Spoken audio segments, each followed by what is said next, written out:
Praise the Lord. அன்றியும் சகோதரர்களே, நீங்கள் நித்திரை அடைந்தவர்களின் நிமித்தம் நம்பிக்கையற்றவர்களான மற்றவர்களைப் போல துக்கித்து அறிவில்லாது இருக்க எனக்கு மனதில்லை. கிறிஸ்துவானவர் இயேசுவானவர் மரித்து பின்பு எழுந்தார் என்று நாம் அறிந்திருக்கிறோம். இயேசுக்குள் மரித்தவர்களையும் தேவன் அவரோடே கூட கொண்டு வருவார் என்று 1 தெசலோனிக்கேயர் 4:13-14 பவுல் இந்த வசனங்களை சொல்லுகிறார். அப்பனா மரித்து போன கர்த்தருக்குள் மரித்து போன அவர்களை நினைத்து மற்றவர்கள் துக்கித்து அழுகிறது போல நாம் அழக்கூடாது என்று பவுல் சொல்லுகிறார்.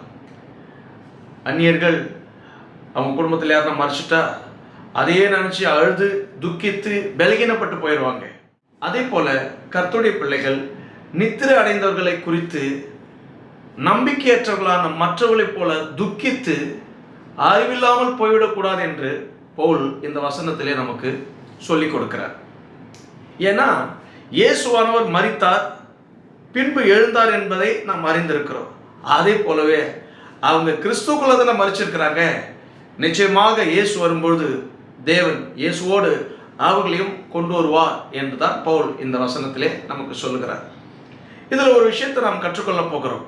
இந்த 14ஆம் வசனத்தில் இயேசுவானவர் மரித்து பின்பு உயிரோடு எழுந்தார் என்பதை நாம் அறிந்திருக்கிறோம். இயேசுக்குள் மரித்தவர்களையும் தேவன் இயேசுவோடு கொண்டு வருவார் என்று சொல்லப்பட்டிருக்கிறது. ஆனால் அதே அதிகாரம் 16ஆம் வசனத்தில் கர்த்ததாமே ஆரவாரத்தோடும் பிரதான தூதனுடைய சத்தத்தோடும் வருவார், அப்போது கிறிஸ்துக்குள் மரித்தவர்கள் முதலாவது எழுந்திருப்பார்கள் என்று இந்த 16ஆம் வசனத்தில் சொல்லப்பட்டிருக்கிறது. அப்போ நல்லா தெரிஞ்சுக்கிடுங்க, 16ஆம் வசனத்தில் கிறிஸ்துவுக்குள் மரித்தவர்கள் முதலாவது எழுந்திருப்பார்கள் என்று சொல்லப்பட்டிருக்கிறது. 14ஆம் வசனத்தில் இயேசுக்குள் மரித்தவர்களை தேவன் இயேசு கிறிஸ்துவோடு கொண்டு வருவார் என்றும் சொல்லப்பட்டிருக்கிறது. இப்போ நான் உங்களை கேட்குறேன், ஒரு ஆள் கர்த்தருக்குள்ள மரிச்சிட்டாங்க. இப்போ அவங்க ரகசிய வருகையின் போது இயேசு வரும்போது கூடவே வருவாங்களா, அல்லது இயேசு கிறிஸ்துடைய வருகையிலே அவங்க பூமியிலிருந்து உயிர்த்தெழுந்து பரலோகத்துக்கு போவாங்களா? எது உண்மை? கிறிஸ்துக்குள் மரித்தவர்கள் வருவார்கள்னா வானத்திலிருந்து வருவார்கள் சொல்லப்பட்டிருக்கு 14ஆம் வசனம். 16ஆம் வசனத்தில் இங்கே பூமியிலிருந்து உயிரோடு எழுப்பப்பட்டு வானத்துக்கு போவார்கள் என்று சொல்லப்பட்டிருக்கு. இதில் எது உண்மை அப்படின்னா ரெண்டுமே உண்மைதான். எப்படின்னு கேட்குறீங்களா? கிறிஸ்துக்குள் மரித்தவர்கள் ஆத்மாவில் தான் இப்போ அங்கே மேலே இலைப்பாரி கொண்டிருக்கிறார்கள். இயேசு கிறிஸ்துடைய ரகசிய வருகையின் போது ஆத்மாவில் இலைப்பாரி கொண்டிருக்கக்கூடிய கர்த்தருக்குள் மரித்த பரிசுத்தவான்கள் அவரோடு கூட தான் வருவார்கள்.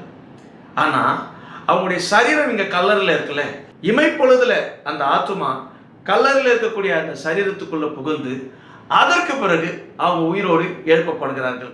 வானத்திலிருந்து வருகிறதும் உண்மைதான், பூமியிலிருந்து உயிரோடு எழுப்பப்பட்டு வானத்துக்கு போகிறதும் உண்மைதான். நம்முடைய ஜீவன் கிறிஸ்துவுக்குள் மறைந்திருக்கிறது. நம்முடைய ஜீவனாகி கிறிஸ்து வெளிப்படும் பொழுது நாமும் அவரோடு கூட வெளிப்படுவோம் என்று கொலோசியர் 3:2 சொல்லப்பட்டிருக்கிறது. அந்த வசனத்துக்கு ஒப்பாகத்தான் இயேசு கிறிஸ்து வெளிப்படும் பொழுது இயேசு கிறிஸ்துக்குள் மரித்த பரிசுத்தவான்களும் அவரோடு கூட வெளிப்படுவார்கள். அதை குறித்து தான் இந்த 1 தெசலோனிக்கேயர் 4:14 வசனத்தில் இயேசுவானவர் மரித்து உயிர்த்தெழுந்தார் என்று அறிந்திருக்கிறோம். அதே போலவே இயேசுக்குள் மரித்தவர்களையும் தேவன் அவரோடே கூட கொண்டு வருவார் என்று சொல்லப்பட்டிருக்குது. ஆத்தும நிலவரத்தில் பரிசுத்தவான்கள் இயேசு கிறிஸ்துவோடு வருவார்கள். வந்து அவங்களுடைய சரீரம் கல்லறைக்குள்ள இருக்கிறபடினால அந்த ஆத்துமா உடனே கல்லறைக்குள்ள புகுந்து அவங்க சரீரத்தை மீட்டு உடனே அவங்க பரலோகத்துக்கு போறாங்க. மரித்தோரிலிருந்து உயிரோடு எழுப்பப்பட்டு உடனே அப்படியே பரலோகத்துக்கு போறாங்க. இயேசுக்குள் மரித்தவர்களையும் தேவன் அவரோடே கொண்டு வருவார் என்று சொன்ன அந்த வசனத்துக்குரிய விளக்கமும் கர்த்ததாமே ஆரவாரத்தோடும் பிரதான தூதனுடைய சத்தத்தோடும் வருவார், அப்போது கிறிஸ்துவுக்குள் மரித்தவர்கள் முதலாவது உயிரோடு எழுப்பப்படுவார்கள் என்று சொல்லப்பட்ட இந்த வசனத்துக்குரிய சத்தியமும் விளக்கமும் நான் இன்றைக்கு உங்களுக்கு சொல்லிக் கொடுத்திருக்கிறேன். ஒரே விளக்கம்தான். இயேசு கிறிஸ்துடைய ரகசிய வருகையிலே மரித்த பரிசுத்தவான்கள் வெளிப்படுவார்கள், பூமிக்கு வருவார்கள், கல்லறைக்குள்ளே புகுவார்கள், சரீரத்தை மீட்டுக் கொள்வார்கள், திரும்ப எடுத்துக்கொள்ளப்படுவார்கள். அதற்கு பிறகு உயிரோடு இருக்கிற நாம் மறுரூபமாக்கப்படுவோம். இது எல்லாம் எவ்வளவு நேரம் நடக்கும்? இமை பொழுதுல நடக்கக்கூடிய ப்ராசஸ் தான். 1 தெசலோனிக்கேயர் 4:15 கிறிஸ்துக்குள் நித்திரை அடைந்தவர்களுக்கு நாம் முந்திக் கொள்வதில்லை என்று சொல்லப்பட்டிருக்கு. நித்திரை அடைந்தவர்கள் கர்த்தருக்குள்ள மரித்த பரிசுத்தவான்கள், அவங்க இளைப்பாறி கொண்டிருக்க அவங்க தான். அவங்க முதல்ல வந்து சரீரத்தை மீட்டு மேலே போனதுக்கு அப்புறம் தான் உயிரோடு இருக்கிற நாம் கிறிஸ்துவனிடத்திலே எடுத்துக்கொள்ளப்பட முடியும். அவர்கள் தான் ஃபர்ஸ்ட், நாம அதுக்கப்புறம் எடுத்துக்கொள்ளப்படுவோம். இதெல்லாம் ஒரு மணி நேரத்திலேயோ அரை மணி நேரத்திலேயோ ஒரு நாள்லயோ ஒரு மாதத்திலே நடக்கக்கூடிய விஷயம் இல்லை, இமைப்பொழுது நடக்கக்கூடிய விஷயம். இப்போ உங்களுக்கு நல்லா புரிஞ்சிருக்கும் நான் நினைக்கிறேன். 1 தெசலோனிக்கர் 4:13 பவுல் ஏன் சொல்றாரு, நித்திரை அடைந்தவர்களை நிமித்தம் நம்பிக்கையற்றவர்களான மற்றவர்களைப் போல துக்கித்து அறிவில்லாதிருக்க எனக்கு மனதில்லை. இயேசுவானவர் மரித்து பின்பு உயிரோடு எழுந்தார் என்று அறிந்திருக்கிறோம். இயேசுக்குள் மரித்தவர்களின் தேவன் அவரோடே கூட கொண்டு வருவார் என்று சொன்ன வசனத்தின் அர்த்தம் இதுவே. அதனால யாராவது நீங்க மரித்தவர்களை குறித்து இன்னும் துக்கித்து அழுது கொண்டே இருக்கிறீர்களா? கர்த்தருடைய பிள்ளைகள், உங்க வீட்டில் கர்த்தருக்குள்ள உண்மையா வாழ்ந்த சகோதரர்களா இருக்கட்டும், கர்த்தருக்குள்ள உண்மையா வாழ்ந்துட்டு போன உங்க தகப்பன் தாயா இருக்கட்டும், கர்த்தருக்குள்ள உண்மையா வாழ்ந்து போன உங்களுடைய நெருங்கிய உறவுகளாக இருக்கட்டும், அவளை குறித்து இன்றைக்கு துக்கித்து அழுகிறீர்களா? அழுகாதீங்க.